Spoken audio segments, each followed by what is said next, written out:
Welcome back to the Deep End. We are so glad you're here with us.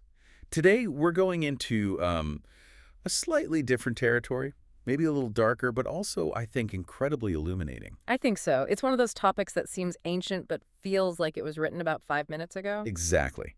With Because when we think about spiritual danger, and you can define that however you want, a threat to your character, your soul, your integrity, we tend to think big. right, blockbuster movie evil. Yeah, the big dramatic stuff, committing terrible crimes, rejecting faith entirely, a full-on villain arc. The moral point of no return. We think of these huge, obvious signposts of going wrong. But what if that's not the biggest threat? Mm. What if the primary weapon used against a good person isn't some grand evil, but, Mhm. well, something as simple as distraction? What if the biggest danger isn't a terrible crime, but your Amazon cart? Or your interior design choices? Mhm. Seriously. What if the adversary's master plan for you is to get you obsessed with finding the perfect shade of greige for the living room wall? It sounds almost silly when you frame it like that, doesn't it? It does. But the text we're diving into today, a classic work on the quarter of destructive things, argues precisely that. It's less a horror story and more of a military strategy manual. That is the perfect way to put it. It's a manual on defense. It outlines the psychological and, well, spiritual doors that an adversary, the text calls it, the devil uses to infiltrate the human heart.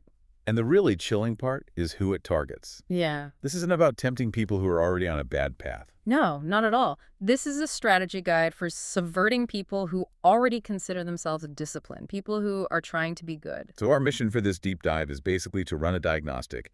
We're going to audit our own spiritual defense systems. We're checking for vulnerabilities. And we're going to uncover these subtle, almost invisible ways we can lose our way. Not through some grand mustache-twirling villain, but through, like we said, home decor, social media, and just being in a rush. And just for context, the source material is from a classical religious tradition, but the psychology it describes is, I think, universal. It's about the mechanics of focus, temptation, and self-sabotage, regardless of your belief system. Yeah, the text frames this whole thing as a battle for the heart. And again, not the organ in your chest, but the feet of your consciousness, your core.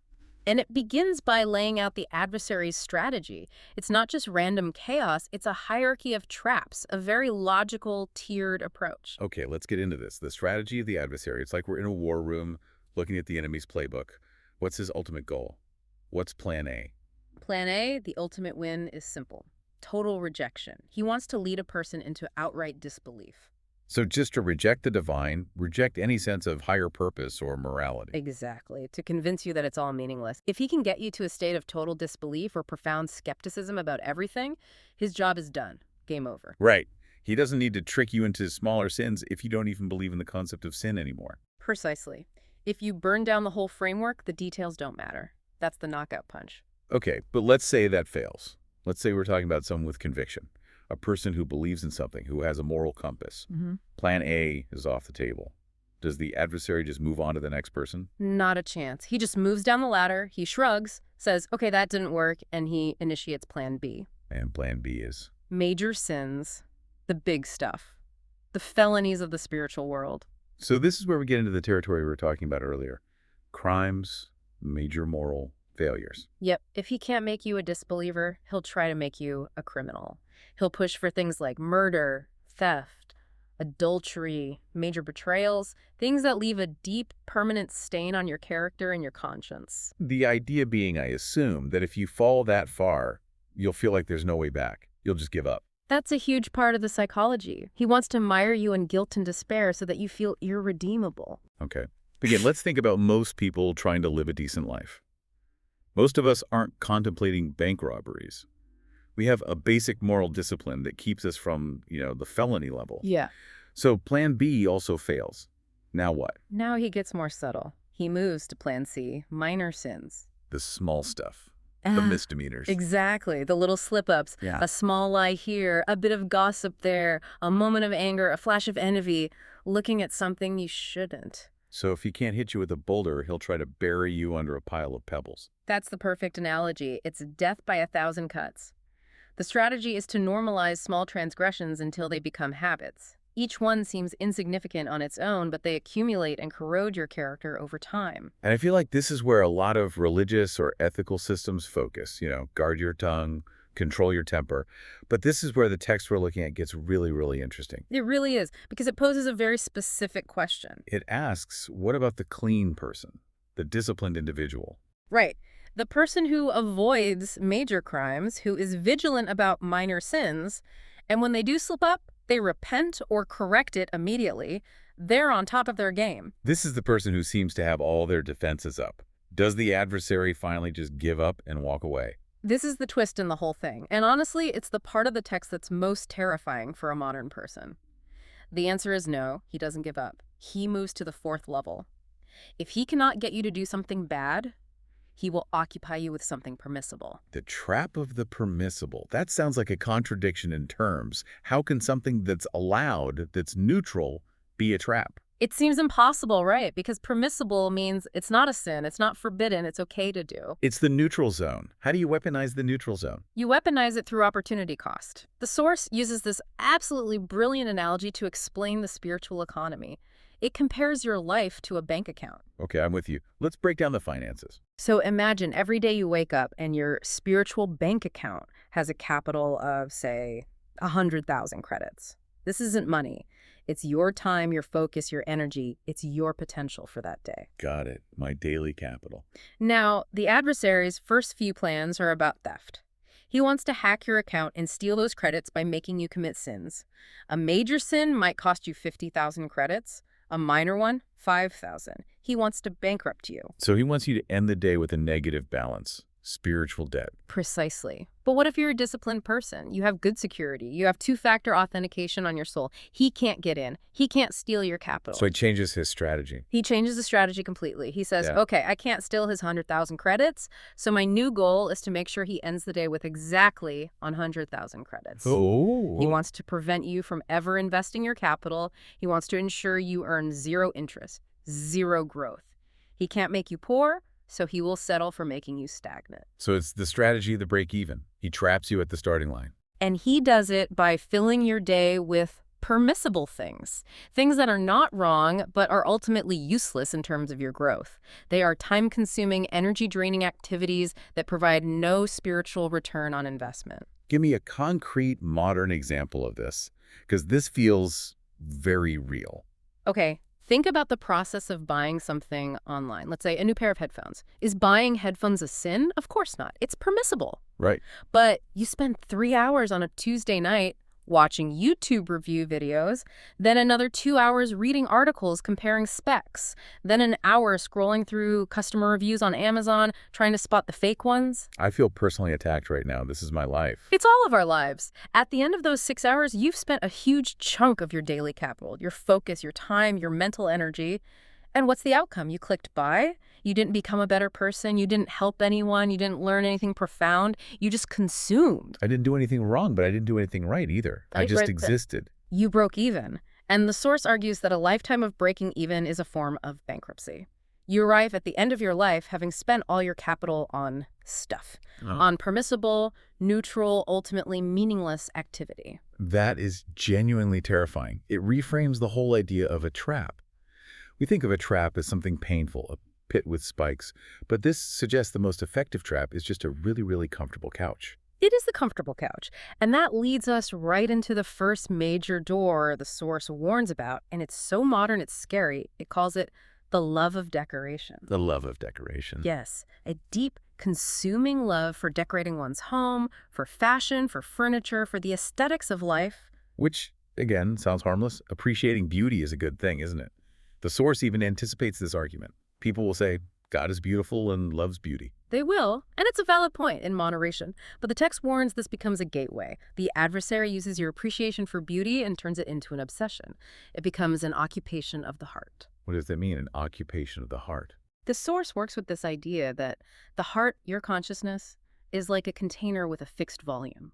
It can only hold so much.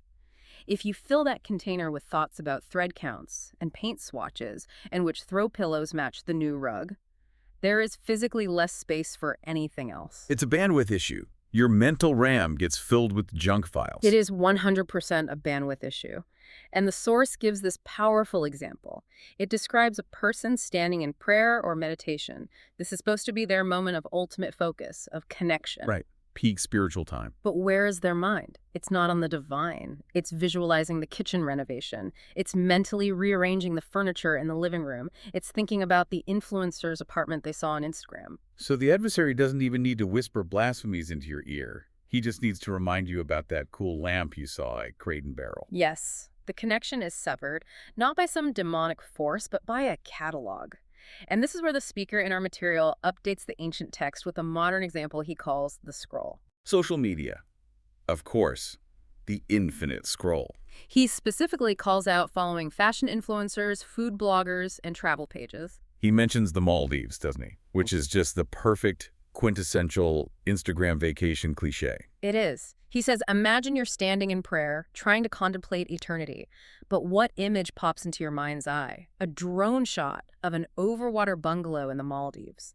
Or you're trying to feel gratitude, but instead you're visualizing a close-up of a gourmet pizza you saw on a food blog, with the cheese pulling just right. And the point, again, is that looking at a picture of a pizza is not a sin. Not at all. The attachment is the trap.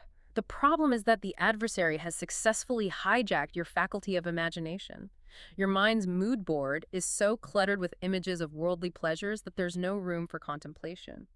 The quality of your spiritual life degrades, not because you're evil, but because you are terminally distracted. It's death by 1,000 beautiful, curated, high-resolution images. It's insidious. But let's say you're immune to that. You're a minimalist. You don't have social media. You don't care about fashion. You think you're safe. I would think I'm doing pretty well at that point. That's when the adversary moves to his most subtle tactic for good people. The text calls it the trap of the less good. Okay, now this is just getting unfair. How can good be a trap? This is the PhD level of deception. It's for the truly disciplined. The principle is this. If the adversary cannot stop you from doing a good deed, he will trick you into doing a good deed to prevent you from doing the best deed. Whoa. That's 4D chess. Give me the example from the text. The source gives the scenario of a scholar or a student of sacred knowledge. At a specific time of day, their primary, most important duty is to be studying or teaching. This is their purpose, their responsibility to the community. Okay, that's their best deed for that moment. Yes.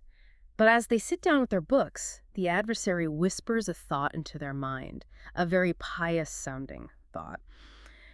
You know, you should really close that difficult textbook and just go recite some scripture for a while. That's a more blessed act. Which sounds like a good idea. Reciting scripture is obviously a very good thing. It's an excellent thing, and that's why the trap is so effective. It doesn't feel like a temptation. It feels like an inspiration. You can pat yourself on the back for being so devout. But it's a diversion. It's a diversion. You've been tricked into choosing the good over the essential. You've been pulled away from your primary duty. You traded a diamond for a ruby. You're still holding something valuable, but you've accepted a lower value trade. The adversary couldn't make you lazy, so he made you inefficient. It all comes back to that economic principle. Opportunity cost. It's not just about what you're doing, but what you're not doing because of it. Exactly. Understanding your priorities is a core spiritual defense. If you can't distinguish between good and best for you right now in this moment, you're vulnerable. Okay, so we've covered these deep psychological and attentional traps. The permissible, decoration, the less good. But the text doesn't just stay in the mind. It gets physical. It talks about the body as a gateway. It does. A major section is dedicated to the gateway of the stomach. The source calls it the trap of satiety. Satiety, so being full. Now, we have to be careful here. We're not talking about promoting eating disorders or body shame. This isn't about aesthetics. No, absolutely not. The text has zero concern for your physical appearance. This is about the internal state that comes from constantly being full. The argument is that living in a state of permanent satiety, where you never feel even a little bit of hunger, has a dulling effect on the spirit. Explain that mechanism. How does a full stomach lead to a dull spirit? Think about how you feel right after a huge holiday meal. Thanksgiving dinner, you're completely stuffed. The food coma. I know it well. Exactly. Now, in that moment, in that food coma, how sharp is your mind? How disciplined do you feel? Are you ready to engage in deep introspection or perform a difficult task that requires focus? No. I'm ready for the couch. I feel heavy, sluggish, lazy. My willpower is at 0. That's the point. Satiety breeds a kind of spiritual lethargy. The text argues that it strengthens your base desires, your more animalistic nature. When the body is constantly being pampered and indulged, it becomes loud and demanding. So it's harder for the higher self, the intellect or the spirit, to be in the driver's seat. It's an energy management issue. If all your body's energy is being diverted to digestion, there's less available for self-awareness and self-control. The advice isn't to starve yourself, but to eat for fuel and health rather than for constant indulgence, to leave a little room. And the source connects this to other areas of self-control, right? Yes, this is the key. It argues that self-restraint is a single muscle. If you don't train that muscle at the dinner table, if you can't say no to that third helping, you'll find that muscle is weaker when you need it to say no to a burst of anger or a piece of gossip or an impulse purchase. It's all interconnected. Your discipline in one area strengthens your discipline in all areas. That's the argument. You train your willpower in the small things, so it's strong for the big things. Speaking of the big things, this connects to another social trap that I found incredibly relevant, especially in a professional context, the trap of greed and flattery. Oh, this is a huge one. It's about how desire can corrupt our speech and our integrity. The source talks about coveting what other people have, but it puts it in a power dynamic. Yes, the mechanism works like this. You want something from another person. They have power or money or status that you desire. It could be your boss, a wealthy client, a political figure. You want their favor. You want their favor. And because you want something from them, your relationship with them becomes compromised. You fall into the trap of flattery. You start complimenting them excessively. You laugh a little too hard at their jokes. You become a sycophant. But it's worse than that. The text warns that this greed, this desire, forces you to overlook their faults. It silences your moral compass.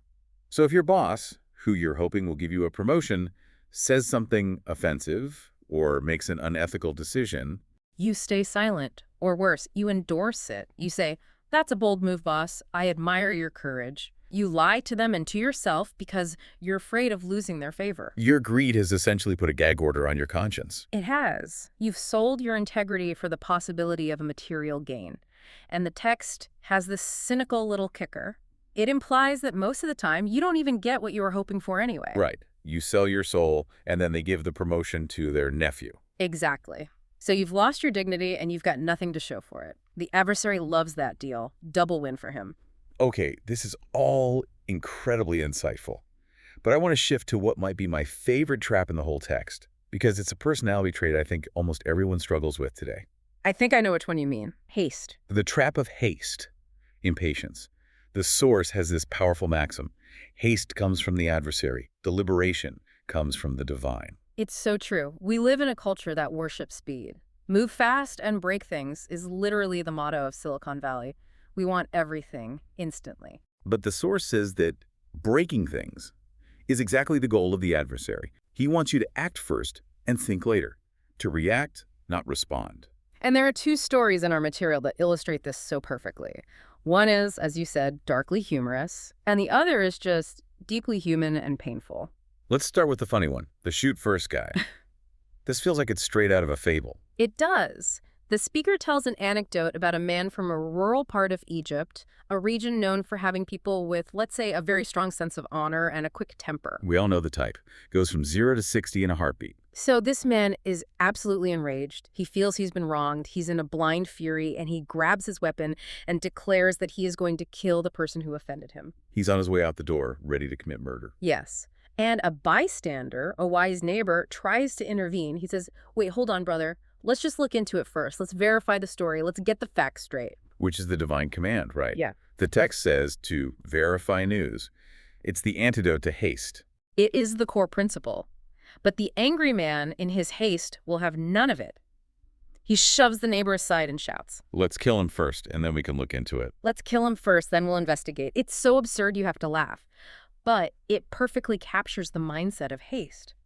In that moment of rage, you don't want truth. You don't want justice. You want release. You want to discharge the anger. The investigation is an obstacle to the satisfaction of the rage. And the lesson is that haste creates irreversible consequences. Once you've sent that furious email or posted that scathing comment or quit your job in a huff, you can't take it back. You can investigate later and find out you were wrong, but the damage is already done. The bridge is burned. Yeah. The person is, well, metaphorically or literally dead. It's a permanent solution to what is often a temporary problem. And that leads us to the second story, which is much more subtle, but it shows how this trap can catch even the most brilliant, pious people. Yes, this is the story of two great scholars from the 20th century. One from Egypt, whom we'll call Ahmad Shakir, and a renowned teacher from Yemen. And these two men knew of each other. They were intellectual giants in the same field. They read each other's work, respected each other immensely. But, and this is the key, they had never met. They didn't know what the other looked like. Okay, so set the scene. Ahmad Shakir, the Egyptian scholar, travels to Medina and visits the library where the Yemeni teacher holds his study circle. It's a very serious traditional environment. And Shakir walks in. Mm-hmm. But there's a physical detail about him that triggers the whole incident. Yes. Ahmad Shakir did not have a beard. He was clean-shaven, which in that particular very traditional circle was highly unusual for a man of religious standing. A beard was seen as a sign of piety and masculinity. So it was a visual that went against their expectations. Completely. So the Yemeni teacher looks up from his book. He doesn't see the famous scholar he admires. He sees an unknown beardless man walking into his sacred space. His mind makes a snap judgment. Haste kicks in. And he says something cutting. He says, loud enough for all his students to hear, "We said women were not allowed to enter here." Oof. Wow. So Yeah. he's mocking him, calling him a woman in front of everyone. It's a deep insult on multiple levels. It's an attack on his manhood, his piety, his right to even be in that room. He judged him based entirely on one visual cue he shot first. Now, how does Shakir react? Because most people would explode. The guy from the first story would have reached for his gun. And this is what makes Shakir the hero of the story. He shows the opposite of haste. He shows deliberation. He doesn't say a word. He doesn't defend himself. He just calmly finds a place to sit down. He absorbs the insult and waits. He waits. A few moments later, another person enters the library who knows Shakir personally. He sees him, his face lights up with joy, and he rushes over to greet him with the highest honorifics. "Oh, great Imam, what a blessing to have you here." And the Yemeni teacher's watching all of this unfold. He is watching his own foolishness be exposed in real time. The realization washes over him. This man he just humiliated is the very scholar whose work he revered. The shame must have been overwhelming. The source says he was mortified. He started to weep in front of his students from the sheer shame of his haste. And he kept repeating a single phrase over and over. May God destroy haste. May God destroy haste.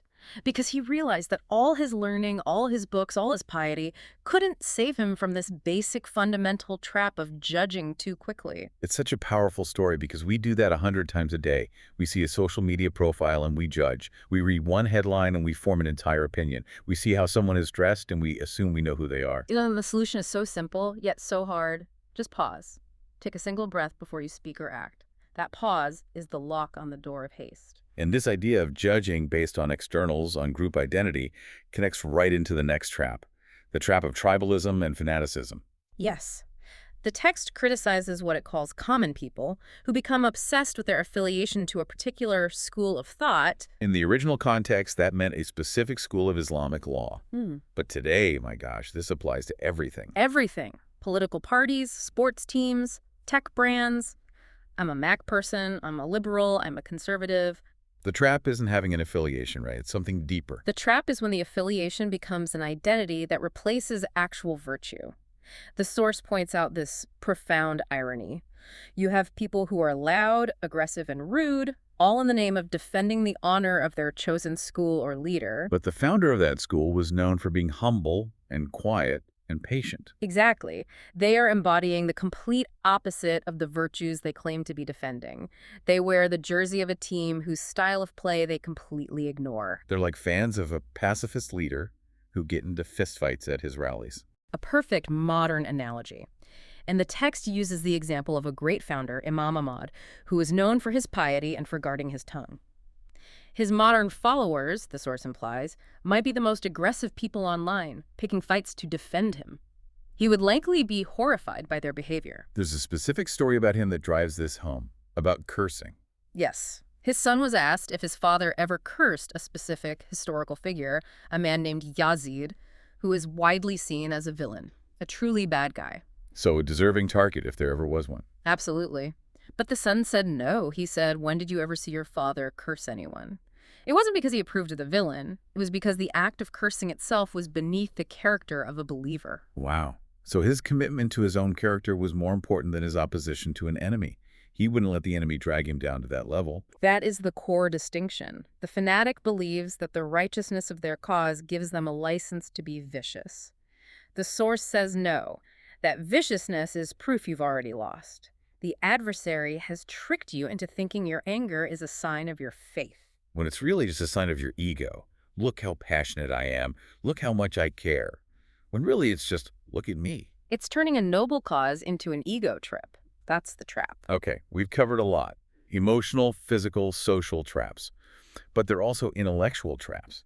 And the source warns about one that seems strange for people like us who love learning. The trap of deep theology for lay people. Right. It basically says, if you're not a trained expert, don't dive into the deep end of complex philosophical debates about the nature of God, free will, and so on.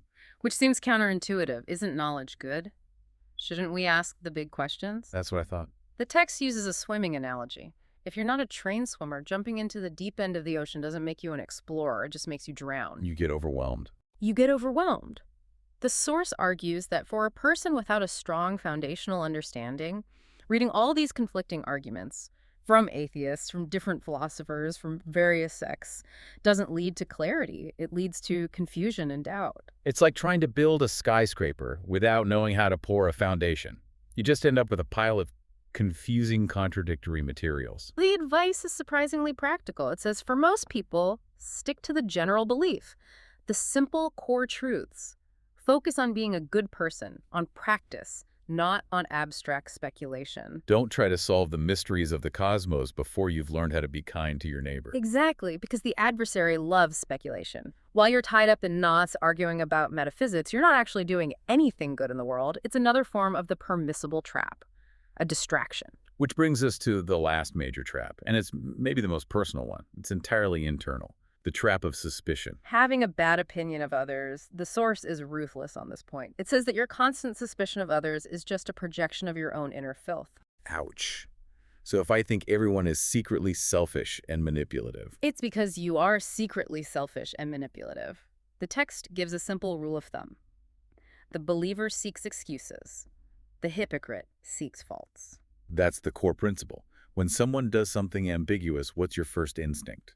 Do you invent a narrative that makes them look bad? Oh, he's late because he's disrespectful and lazy. Or do you invent a narrative that gives them the benefit of the doubt? Maybe there was terrible traffic. I hope he's okay. The source uses this absolutely wild example to push this principle to its limit. The man on the mountain. It's my favorite example in the whole text. It's so over the top. It says, imagine you see a man standing on top of a mountain, shouting at the top of his lungs, I am your Lord, the Most High. Which is the exact phrase the tyrannical Pharaoh uses in Scripture. It's the pinnacle of arrogance and blasphemy. It's an open claim to divinity. Any sane person would immediately conclude, this man is a dangerous heretic, or this man has lost his mind. Case closed. Judgment rendered. But the source says no. Your first thought should be to seek an excuse. You should try to assume that perhaps he is just a student reciting a verse from Scripture out loud to memorize it. What? I mean, come on. That is a stretch. That is bending over backwards. It's a ridiculous stretch, and that's the whole point. The example is extreme to train your mind. The goal isn't to be naive. The goal is to make seeking a good interpretation your default mental habit, even when it seems impossible. But why? Why go to such lengths? Because the state of your heart determines what you see in the world. A clean heart will project cleanliness and look for goodness. A heart full of suspicion and darkness will project that darkness onto everyone it sees. Your judgment of others is a confession about yourself. So if my world seems to be full of terrible, untrustworthy people, it might just be that I'm looking at it through a dirty window. And that window is your own heart. Clean the window and the view changes. Wow. Okay. So we've audited the entire system. The traps of the permissible, decoration, haste, tribalism, intellectualism, suspicion. The adversary has a lot of tools. He is very, very busy. So we can't end there. The text must offer a solution. A way to lock all these doors. What's the cure? It boils it all down to two core practices. The first is purifying the heart. Which means what exactly? It means doing the hard internal work. It's self-awareness. It's admitting, you know what, I have a problem with envy, or I have a problem with impatience, and then actively working to uproot that negative trait. So it's identifying the weed and then pulling it out from the root. Yes, because the text says if those roots aren't there, the adversary has no place to plant his seeds.